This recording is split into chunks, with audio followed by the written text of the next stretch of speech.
Bonjour à tous, c'est Lumière pour Simonex. C'est vraiment une courte vidéo.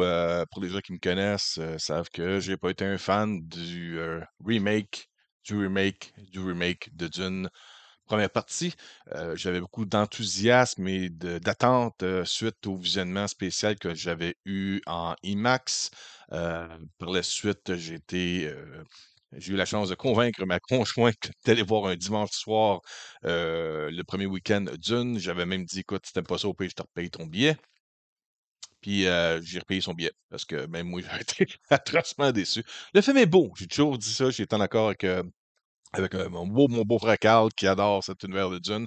J'adore l'univers de Dune. Je n'aime pas la vision de Denis Villeneuve dans sa façon de présenter l'univers de Dune. Je trouve que euh, il manque des aspects techniques et divertissants dans sa présentation de l'univers de Dune. Lui montre ça comme un copie-coller de ce qui était sur les pages.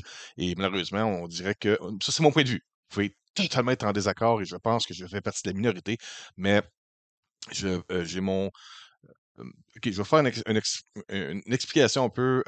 Tout le monde qui sait que Peter Jackson a fait la trilogie du Seigneur des Anneaux, il est louangé, mais certains fanatiques vont dire qu'il a modifié les choses qui sont pas exactement comme dans les romans. Pourquoi il le fait? Pour les cinéphiles.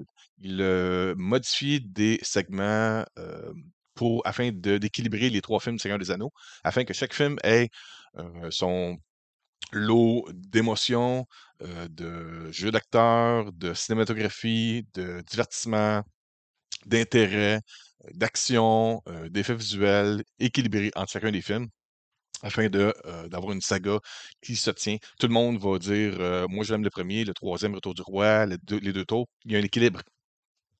Malheureusement, ce que j'ai perçu avec le premier film, et beaucoup de monde que je connais, des amis qui m'ont dit: «Ouais, mais Denis, mais que tu vois le deuxième, tu vas comprendre que tout se tient ensemble». Ouais, mais le premier film en tant que tel est plate à mourir. J'ai fait une expérience chez nous, un test où est-ce que les ados qui sont chez nous, là, ils sont tous rendus presque jeunes adultes, mais c'est des ados qui sont capables de comprendre. J'en ai là-dedans, dont mes deux filles, qui sont des cinéphiles. Elles vont elles-mêmes au cinéma sans que moi je les pousse quoi que ce soit. Et puis arrivent maintenant même à avoir des informations avant moi. Elles ont grandi avec papa, avec la passion en tant que cinémaniacs. Et puis elles n'ont pas été, personne n'a été capable de durer 15 minutes à la maison, dans un écran 65 pouces, 4K, super beauté, média physique, le son super fort, la bouffe à volonté, 15 minutes, puis ils ont foutu le camp tellement que c'était plate. Donc, c'est pas juste moi. Il y a des gens que je connais. Il y a des gens, même sur les réseaux sociaux de Cinemaniacs, qui sont du même avis que moi, que le premier film de Dune est plate à mourir et qui va servir de ramasse-poussière sur une tablette de collectionneur. Mes attentes au deuxième, j'espère que le film va être plus intéressant, va nous amener un peu plus mon Dieu, remplir un peu plus l'écran vide.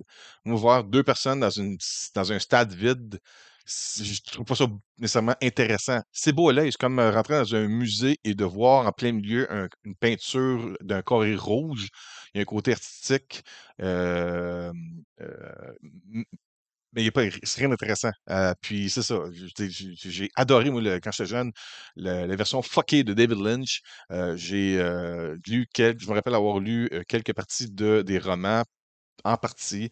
Et puis, c'est un univers qui, habituellement, je suis très à l'aise, la science-fiction, ces choses-là. Et, tu sais, il y en a qui me disaient, Denis, c'est parce que t'as pas compris. Non, non, je le comprends, l'univers de Dune. J'aime l'univers de Dune.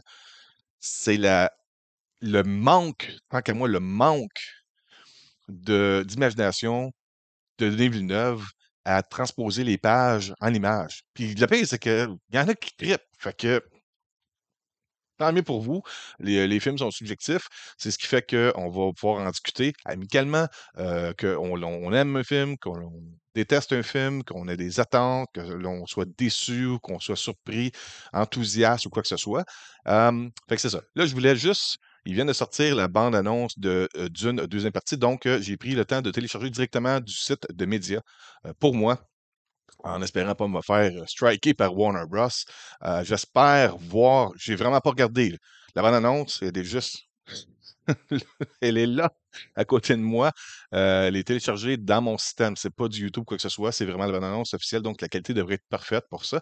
Et puis, je vais regarder avec vous la première bande-annonce officielle qui dure environ 2 minutes et demie de Dune, deuxième partie. Puis je vais vous donner mon avis en même temps. Vous allez peut-être voir ma face et je fais comme «Oh!» Juste avant de commencer la bande-annonce, j'ai dans mes attentes, j'espère qu'on va avoir un meilleur rendu du côté action. Ça reste que c'est une guerre intergalactique. Et deux, ah, j'ai MJ qui est à côté de moi. Et deux, le seul pour moi casting qui me rend qu'il faut que je vois le film, c'est Christopher Walken en tant que l'empereur. Merde, pour moi, ça, Christopher Walken, tout ce qu'il fait, faut que je le regarde. J'adore cet acteur-là. Il est cliché. I need more cowbell. Marie-Jeanne, à côté de moi, elle doit rien comprendre. Mais c'est ça. Là, toi, tu vas pas nécessairement, MJ est à côté de moi, tu vas pas l'entendre. C'est dans mes écouteurs. Fait que tu vas voir peut-être un peu, là. Elle est curieuse, elle est comme un petit oiseau sur le bord de la fenêtre, là. Elle regarde à côté ce que je fais. OK, bon. Je commence ça. On y va. Dans la bande-annonce. On pèse play. Vous allez l'entendre comme moi. Et puis, it's a go! C'est magnifique. Où tu vois du sable ici, imagine de l'eau. Et si tu plonges, tu ne peux pas atteindre le fond. Tu plonges dans l'eau? Ouais, ça s'appelle nager. Arrête, je te crois pas. Dans les ombres d'Arrakis se cachent de nombreux secrets. Mais le plus sombre d'entre eux reste à découvrir. La fin de Musique la maison Atreides. thématique du premier Ton père ne croyait pas à la qui vengeance. stridait dans les oreilles. C'est fatigant. Oh, Et si Paul Atreides était toujours en vie? Elvis, c'est chaud. Le personnage que Sting est fait dans l'émission de David Lynch. On va au coup de couteau. As-tu déjà rêvé à la première fois où t'en chevaucherais un? On va appeler les vers des sables. T'as pas impressionné qui que ce soit. Notre premier n'était pas impressionné personne. Nous savons tous que tu es brave. Sois simple. Sois direct. Jusqu'à date, c'est ce que tu attendais.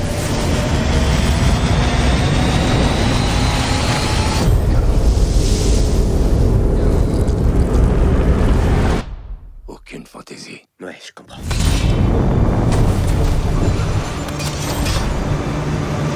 S'accrocher. Un verre Aucune des sables. fantaisie.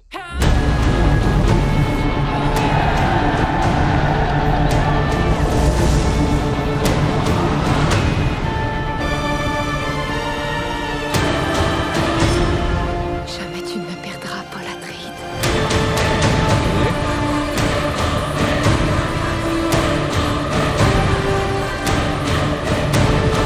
On leur a donné quelque chose à espérer. Puisse le couteau tranché et brisé.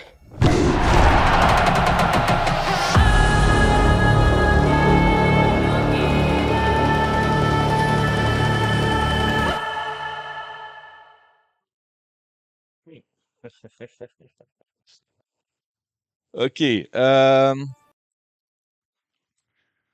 Ouais. Eh! J'imagine qu'il y en a qui vont faire des vidéos comme la mienne qui vont dire bon, on va appeler au génie. Qu'est-ce qu'on voit là-dedans? On voit pas l'Atréide qui chevauche, réussit à montrer aux autres habitants de cette planète de Dune qu'il peut chevaucher un ver, montrer son contrôle. Un peu comme James Cameron a repris cette thématique avec le personnage de Navi qui réussit à avoir le gros dragon. Le premier, là, j'ai un blanc parce que j'ai vraiment pas la tête à ça là, dans Avatar. Il faut montrer qu'il faut devenir le chef en étant capable de contrôler la créature que personne ne pense domptable. Bon, encore, c'est très superficiel comme bande-annonce. On nous présente les nouveaux personnages. Ça, c'est le. Là, j'ai un blanc de mémoire du nom, mais c'est l'acteur qui a joué Elvis dans la version toute récente, qui va jouer maintenant un nouveau, l'un des fils ou des neveux du comte. On On a ici Batista qui revient. Le look est visuel encore là est réussi, là, les couleurs, tout ça, mais ça, je trouve ça tellement. Mon Dieu, ça me rappelle tellement Prometheus. Ok, moi, on n'a pas écrit du génie Denis Villeneuve. Ouais, ok. C'est pas cette bande-annonce-là qui va vendre le film pour ceux qui ont pas aimé le premier. Je vous le dis tout de suite. Euh, pour ceux qui pensent que je me prends pour un prétentieux en parlant pour les autres. Non, j'en suis un qui a pas été impressionné du premier, puis qui regarde ça, puis qui dit ah, regarde ça, Gladiator. Là, ils vont montrer ses prouesses de combat. Bon, ok.